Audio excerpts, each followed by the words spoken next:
ನಮಸ್ಕಾರ. ನಾನು ಅಭಿಷೇಕ್ ರಾಮಪ್ಪ.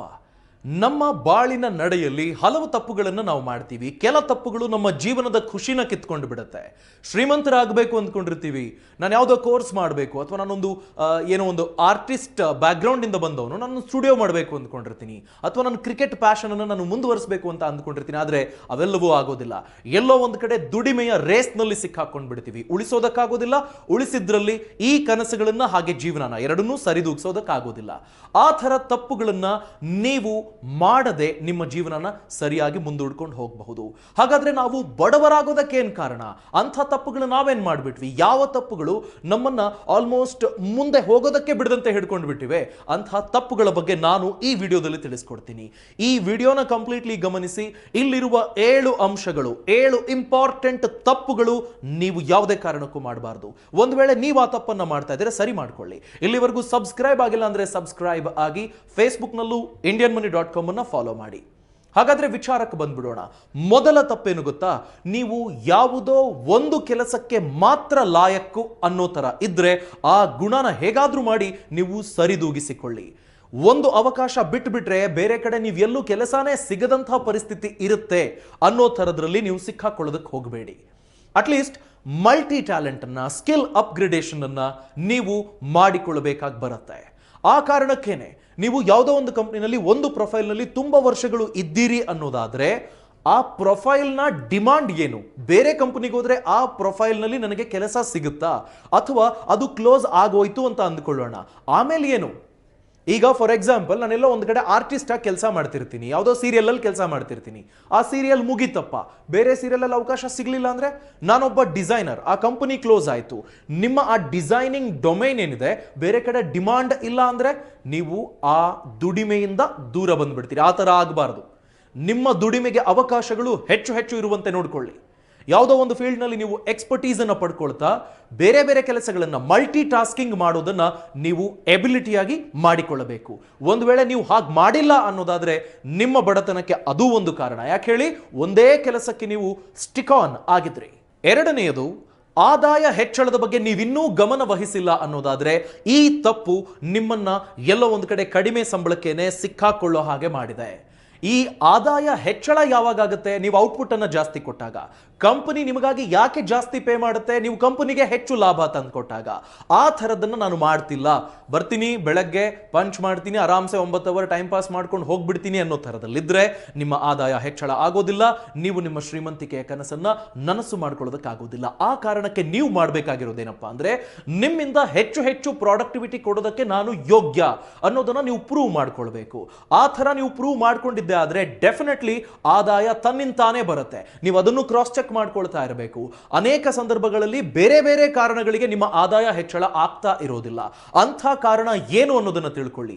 ನಾವು ಔಟ್ಡೇಟೆಡ್ ಆಗಿದ್ರೆ, ಇತ್ತೀಚೆಗೆ ಬಂದಿರೋ ಯಾವುದೋ ಒಂದು ರೀಸೆಂಟ್ ಸಾಫ್ಟ್ವೇರ್ನ ಬಗ್ಗೆ ನನ್ನ ಡೊಮೈನ್ನದ್ದೇ ನಾನು ತಿಳ್ಕೊಂಡಿಲ್ಲ ಅನ್ನೋದಾದ್ರೆ ನೀವು ತುಂಬಾ ಹಿಂದೆ ಉಳಿದು ಬಿಡ್ತೀರಿ. ಹೀಗಾಗಿ ಅಪ್ಡೇಟೆಡ್ ಇರಬೇಕು. ಹೆಚ್ಚು ಹೆಚ್ಚು ಲಾಭ ತಂದುಕೊಡುವಂತಹ ತಾಕತ್ತು ನಿಮಗಿರಬೇಕು. ಸಂಬಳ ಹೆಚ್ಚಳ ಅನ್ನೋದನ್ನ ಎಷ್ಟೋ ಜನ ನಮ್ಮ ಯೋಗ್ಯತೆಗೆ ತಕ್ಕಾಗ ಆಗುತ್ತೆ ಅನ್ನೋದನ್ನ ಹೊರತುಪಡಿಸಿ, ಹಣೆ ಬರಾರಿ, ನಾನು ಕಷ್ಟಪಡ್ತಾ ಇದ್ದೀನಿ, ಕತ್ತೆ ತರ ದುಡಿತಿದ್ದೀನಿ. ಕತ್ತೆ ತರ ದುಡಿಯೋರು ಕರೆಕ್ಟ್, ನೀವು ಕಂಪನಿಗೆ ನಿಷ್ಠರಾಗಿರ್ತೀರಿ, ತುಂಬಾ ಕೆಲಸ ಮಾಡ್ತೀರಿ. ಆದ್ರೆ ಸ್ಮಾರ್ಟ್ ಆಗಿ ನೀವು ಮಾಡೋ ಕೆಲಸ ಕಂಪನಿಯಲ್ಲಿ ಅಟ್ಲೀಸ್ಟ್ ಯಾರೋ ನೋಡುವಾಗ ಅನ್ಕನ್ವೆನ್ಷನಲ್ ಅಥವಾ ಔಟ್ಸ್ಟ್ಯಾಂಡಿಂಗ್ ಅಪ್ರೋಚ್ ಅನ್ನೋ ಥರದ್ದು ನೀವೇನಾದ್ರೂ ಮಾಡಿದ್ರೆ ಡೆಫಿನೆಟ್ಲಿ ಅದು ಕಂಪನಿಯ ಮ್ಯಾನೇಜ್ಮೆಂಟ್ ನ ದೃಷ್ಟಿಯಲ್ಲಿ ನೀವು ಬೀಳ್ತೀರಿ. ಆ ಸಂದರ್ಭ ಡೆಫಿನೆಟ್ಲಿ ನಿಮ್ಮಲ್ಲಿ ಯೋಗ್ಯತೆ, ಆ ತಾಕತ್ತು ಇದೆ ಅಂತ ಬಂದಾಗ, ನಿಮ್ಮಿಂದ ಕಂಪನಿಗೆ ಲಾಭ ಆಗ್ತಿದೆ ಅಂತ ಗೊತ್ತಾದಾಗ ನಿಮ್ಮನ್ನ ಖಂಡಿತವಾಗಿಯೂ ಬೆಳೆಸ್ತಾರೆ. ನಿಮಗೂ ಸಹ ಪೇ ಇನ್ಕ್ರೀಸ್ ಆಗುತ್ತೆ. ಅಲ್ಲದೆ ಹೋದ್ರು, ನೀವು ಬೇರೆ ಕಂಪನಿಗೆ ಹೋದ್ರು, ನಿಮ್ಮಲ್ಲಿ ಆ ಕ್ವಾಲಿಟಿ ಇದ್ರೆ ಡೆಫಿನೆಟ್ಲಿ ನೀವು ಸಕ್ಸೀಡ್ ಆಗ್ತೀರಿ. ಅದೇನು ಅನ್ನೋದನ್ನ ಹುಡುಕೊಳ್ಳಿ. ಆದಷ್ಟು ಬೇಗ ನಿಮ್ಮ ಸಂಬಳ ಹೆಚ್ಚಳ ಆಗೋದಕ್ಕೆ ನಾನು ಏನ್ ಮಾಡಬೇಕು ಅನ್ನೋದ್ರ ಮೇಲೆ ಕೆಲಸ ಮಾಡಿ. ಸಾಲವನ್ನೇ ನಂಬಿಕೊಂಡು ಜೀವನ ಮಾಡ್ತಿದ್ರೆ ಅದು ನಿಮ್ಮ 3ನೇ ತಪ್ಪು. ಕ್ರೆಡಿಟ್ ಕಾರ್ಡ್ ಆಗಿರಲಿ ಅಥವಾ EMIಗಳು, ಅದಕ್ಕಿದಕ್ಕಂತ ಎಲ್ಲದಕ್ಕೂ ಲೋನ್ಗಳನ್ನು ಮಾಡಿಕೊಂಡು ಆ ಸಾಲದ ಸುಳಿಗೆ ಸಿಕ್ಕಾಕೊಳ್ಬೇಡಿ. ಯಾಕೆಂದ್ರೆ ನಿಮಗೆ ನಿಮ್ಮ ಆದಾಯಕ್ಕೆ ತಕ್ಕದಾಗಿ ನೀವು ಸಾಲ ಮಾಡ್ತೀರಿ ಸರಿ, ಒಂದ್ ವೇಳೆ ಆ ಆದಾಯದ ಮೂಲಕ ಏನಾದರೂ ಸಮಸ್ಯೆ ಆಗ್ಬಿಟ್ರೆ ಈ ಸಾಲಗಳು ನಿಮ್ಮನ್ನ ಉಸಿರಾಡೋದಕ್ಕೂ ಬಿಡೋದಿಲ್ಲ. ಈ ತರ ಆಗಬಾರ್ದು ಅನ್ನೋದಾದ್ರೆ ಕ್ರೆಡಿಟ್ ಕಾರ್ಡ್ ನೀವು ದುಬಾರಿ ಆಲ್ಮೋಸ್ಟ್ ಬಡ್ಡಿ ದರವನ್ನ ಕೊಟ್ಟು ನೀವು ತಗೊಳ್ಬೇಕಾಗತ್ತೆ ಅದರ ಸೌಲಭ್ಯನ.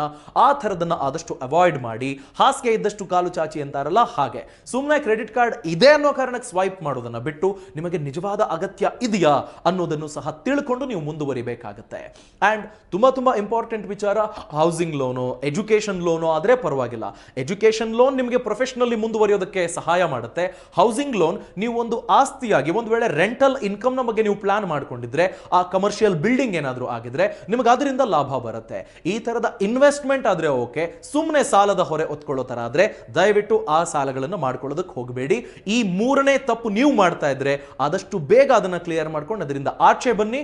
ಆದಷ್ಟು ಹುಷಾರಾಗಿ ನಿಮ್ಮ ಜೀವನನ ಮುಂದುವರಿಸಿಕೊಂಡು ಹೋಗಿ. ನಾಲ್ಕನೆಯ ತಪ್ಪು, ಉಳಿತಾಯನೇ ಇಲ್ಲದೆ ಸಂಬಳನ ನೆಚ್ಕೊಂಡು 10ನೇ ತಾರೀಕು ಸಂಬಳ ಬರುತ್ತೆ, 20 ದಿನ ದುಡ್ಡು ಬಿಟ್ರೆ 10ನೇ ತಾರೀಕು ಮತ್ತೆ ಬರುತ್ತೆ. ಈ ಥರದ ಆಟಿಟ್ಯೂಡ್ ಇಟ್ಕೊಂಡು ಮುಂದೆ ಹೋಗೋದು, ಹಲವು ವರ್ಷಗಳಿಂದ ಉಳಿತಾಯನೇ ಮಾಡದೆ ಮುಂದುವರಿಯೋದಿದೆಯಲ್ಲ ಅದು ತುಂಬಾನೇ ರಾಂಗ್. ಯಾಕಪ್ಪ ಅಂದ್ರೆ ಕೋವಿಡ್ ಅನ್ನೋದು ಎಲ್ಲರಿಗೂ ಬದುಕಿನ ಪಾಠ, ಆಲ್ಮೋಸ್ಟ್ ಇಮ್ಯುನಿಟಿಯ ಪಾಠ, ಉಳಿತಾಯದ ಪಾಠ, ಕೆಲಸದ ಬಗೆಗಿನ ಪಾಠ, ಅನೇಕ ಪಾಠಗಳನ್ನು ಕಲಿಸ್ಬಿಟ್ಟಿದೆ.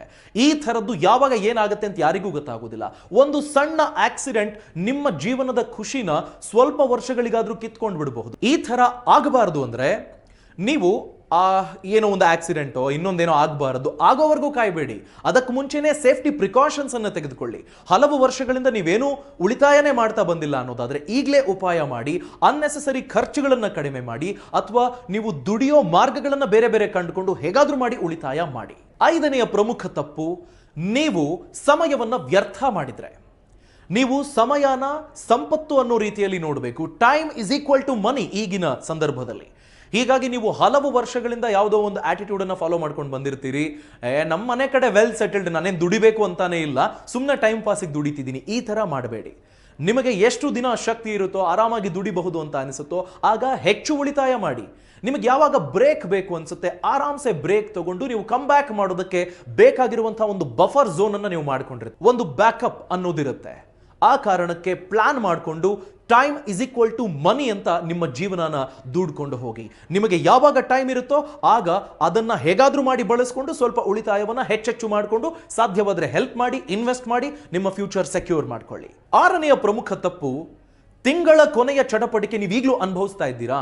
ಮಂತ್ ಎಂಡ್ ಅಪ್ಪ, ದುಡ್ಡಿಲ್ಲ, ಚಿತ್ರಾನ್ನಕ್ಕೂ ದುಡ್ಡಿಲ್ಲದೆ ಕಷ್ಟಪಡ್ತಿದ್ದೀನಿ ಅಂಥ ಸಿಚುವೇಶನ್ ನೀವು ಫೇಸ್ ಮಾಡ್ತಾ ಇದ್ರೆ ನಿಮ್ಮ ಈ ಪಟ್ಟಿಯ ತಪ್ಪುಗಳಿದೆಯಲ್ಲ ಇದರಲ್ಲಿ ಯಾವ್ಯಾವ ಹಲವು ತಪ್ಪುಗಳನ್ನು ನೀವು ಮಾಡಿದ್ರೆ ಆ ಥರದ ಸಿಚುವೇಶನ್ ಅಲ್ಲಿ ಇರ್ತೀರಿ. ಆ ಥರದ ತಪ್ಪುಗಳನ್ನು ನೀವು ಹೇಗಾದ್ರೂ ಮಾಡಿ ದೂರ ಮಾಡ್ಕೊಳ್ಬೇಕು. ಅದನ್ನ ಸರಿದಾರಿಗೆ ತಂದುಕೊಳ್ಬೇಕು. ನಿಮ್ಮ ಉಳಿತಾಯದ ಟ್ರ್ಯಾಕ್ ಅನ್ನ ಅದನ್ನ ಆದಷ್ಟು ಬೇಗ ಮಾಡ್ಕೊಳ್ಳಿ.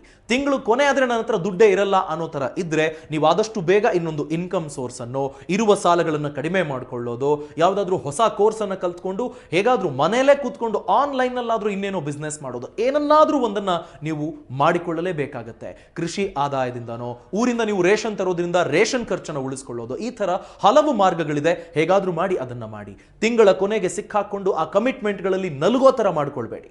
7ನೆಯ ಪ್ರಮುಖ ತಪ್ಪೇನಪ್ಪಾ ಅಂದ್ರೆ, ನೀರಿಗೆ ಇಳಿಯದ ಹಾಗೆ ನಾನು ಈಜ್ ಕಲ್ತು ಬಿಡ್ತೀನಿ ಅನ್ನೋ ರೀತಿಯಲ್ಲಿ ದಡದ ಮೇಲೆ ನಿಂತ್ಕೊಂಡು ಪ್ಲಾನ್ ಮಾಡಿ ನನಗೆ ಬರಲಿಲ್ಲಪ್ಪ ಅಂತ ಕೊರಗಬೇಡಿ. ರಿಸ್ಕ್ ತಗೊಳ್ಳೋದಕ್ಕೆ ಮುಂದಾಗಿ.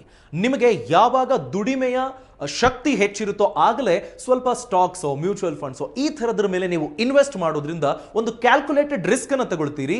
ಆ ರಿಸ್ಕ್ ನ ಜೊತೆಗೆ ಲಾಭವನ್ನು ಪಡ್ಕೊಳ್ಳೋದಕ್ಕೆ ನೀವು ಪಾಠವನ್ನು ಕಲಿತೀರಿ. ಬರೀ 100 ರೂಪಾಯಿಂದ ಆರಂಭ ಮಾಡಿ. 3 ತಿಂಗಳಿಗೋ 4 ತಿಂಗಳಿಗೋ ಒಂದು ಸ್ಟಾಕ್ ಅನ್ನ ಕೊಂಡುಕೊಳ್ಳಿ. ನೀವು 10,000 ಇನ್ವೆಸ್ಟ್ ಮಾಡೋ ಶಕ್ತಿ ಇದ್ರೆ ಬರೀ 500 ರೂಪಾಯಿ ಇನ್ವೆಸ್ಟ್ ಮಾಡಿ ನೋಡಿ. 1 ವರ್ಷ ಕಲಿತೀರಿ. ಡೆಫಿನೆಟ್ಲಿ 2ನೇ ವರ್ಷ ನಿಮಗೆ ಒಂದು ಹಿಡಿತ ಬರುತ್ತೆ. ಹೀಗೆ ಕ್ಯಾಲ್ಕುಲೇಟೆಡ್ ರಿಸ್ಕ್ ತಗೊಳ್ಳೋ ಮುಖೇನ ನಿಮ್ಮ ಸಂಪತ್ತನ್ನು ನೀವು ಮಲ್ಟಿಪ್ಲೈ ಮಾಡಬಹುದು. ಹೀಗೆ ಈ 7 ತಪ್ಪುಗಳನ್ನು ನೀವು ಮಾಡದೇ ಇದ್ರೆ ಡೆಫಿನೆಟ್ಲಿ ನೀವು ಶ್ರೀಮಂತರಾಗುವ ಹಾದಿಯಲ್ಲಿದ್ದೀರಿ ಅಂತ. ಈ 7ರಲ್ಲಿ ಯಾವುದಾದ್ರೂ ತಪ್ಪನ್ನು ನೀವು ರಿಪೀಟ್ ಮಾಡ್ತಿದ್ದೀರಿ ಅನ್ನೋದಾದ್ರೆ ಆದಷ್ಟು ಬೇಗ ಈ ತಪ್ಪುಗಳಿಂದ ದೂರ ಸರಿರಿ. ನಿಮ್ಮ ಆಲ್ಮೋಸ್ಟ್ ಉಳಿತಾಯದ ಟ್ರ್ಯಾಕ್ ಏನಿದೆ ಅದನ್ನ ಸರಿದಾರಿಗೆ ತಂದು ಶ್ರೀಮಂತಿಕೆಯ ಹಾದಿಯಲ್ಲಿ ಸಾಗಿ. ನಿಮ್ಮ ಫ್ರೆಂಡ್ಸ್ಗಳು ಯಾರಾದರೂ ಈ ತರದ ತಪ್ಪುಗಳನ್ನು ಮಾಡಿ ನಲುಗ್ತಾ ಇದ್ರೆ ಅವರಿಗೆ ಈ ವಿಡಿಯೋ ಲಿಂಕ್ ಅನ್ನ ದಯಮಾಡಿ ಫಾರ್ವರ್ಡ್ ಮಾಡಿ. ಫಿನಾನ್ಷಿಯಲ್ ಫ್ರೀಡಮ್ ಅಪ್ಲಿಕೇಶನ್ ಅನ್ನು ಈ ಕೂಡಲೇ ಡೌನ್ಲೋಡ್ ಮಾಡ್ಕೊಳ್ಳಿ. ಈ ತರದ ಹಲವು ಕೋರ್ಸ್ಗಳು, ಬಿಸ್ನೆಸ್ ಮಾಡೋದಾದ್ರೆ ಅದರ ಕುರಿತಾದ ಐಡಿಯಾ, ಪಿಗ್ ಫಾರ್ಮಿಂಗ್, ಕೃಷಿ, ಜೇನು ಸಾಕಣೆ ಎಲ್ಲದರ ಬಗ್ಗೆ ಡೀಟೇಲ್ಡ್ ಕೋರ್ಸ್ ಇದೆ. ನಾನು ರೆಸ್ಟೋರೆಂಟ್ ಮಾಡ್ತೀನಿ, ಹೋಟೆಲ್ ಆರಂಭಿಸ್ತೀನಿ, ಅದರ ಬಗ್ಗೆನೂ ಕೋರ್ಸ್ ಇದೆ. ಇದನ್ನ ತಿಳ್ಕೊಂಡು ನೀವು ನಿಮ್ಮ ಬಿಸ್ನೆಸ್ ಅನ್ನ ವೃದ್ಧಿ ಮಾಡ್ಕೊಳ್ಬಹುದು, ಶ್ರೀಮಂತರಾಗಬಹುದು. ನಮಸ್ಕಾರ.